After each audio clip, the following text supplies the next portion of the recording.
Water. It sustains all life and is our most essential resource, so it's important to know how to manage it, especially in your landscape where it's likely that at least half of your monthly water bill is spent.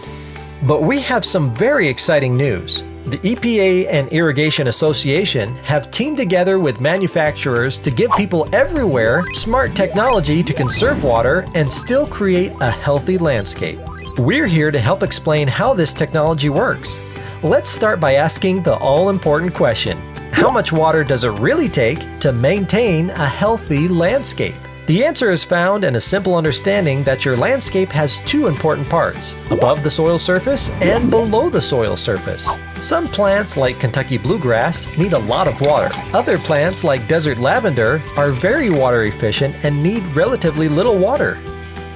As the weather changes, so does the amount of water your landscape uses.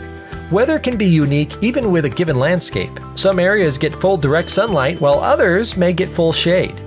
The plants in the full sun can use twice as much water as the plants in the shade. Based on the plant type and the hours of direct sunlight, smart controllers adjust the watering schedule to accurately reflect the actual plant water use. So what's happening below the soil surface? Water and nutrients are drawn into the plant through the roots.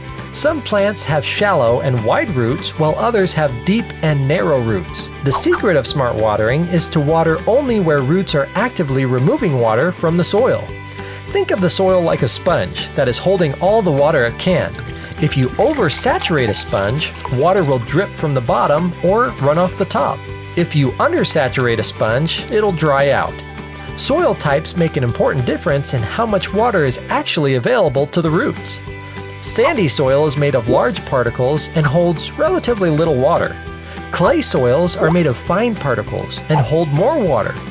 Loam soil is a mixture of clay and sand. As the water evaporates and the plants use the water from the soil saturation decreases. The lower the saturation level, the harder it is for roots to take in water from the soil. This is where the smart controller really makes a big difference. With smart watering, you ensure you water while there is still available moisture for the roots, and with no runoff or watering past the roots, so that no water is wasted. But that's not all. Smart controllers keep track of weather forecasts too. When rain is expected, the controller will delay watering until the rain is stopped. Then the controller calculates how saturated the soil is and waters only as much as is needed. Now that's smart. The final factor in smart watering is to make sure that the water is applied at the right time and in the correct amounts so that it gets into the soil instead of pooling or running off. Smart controllers prevent runoff by breaking run times into multiple segments, which gives the soil time to soak in the water. This makes every drop count.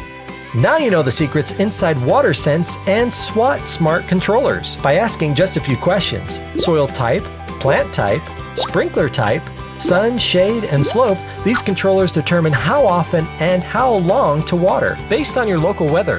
And most importantly, when not to water. Millions of happy customers and landscapes attest to the fact that it really is the smartest way to water. So what should you do to conserve water and save money? Look for the WaterSense and SWAT labels which certify that these smart controllers have been properly tested. And start watering smart today.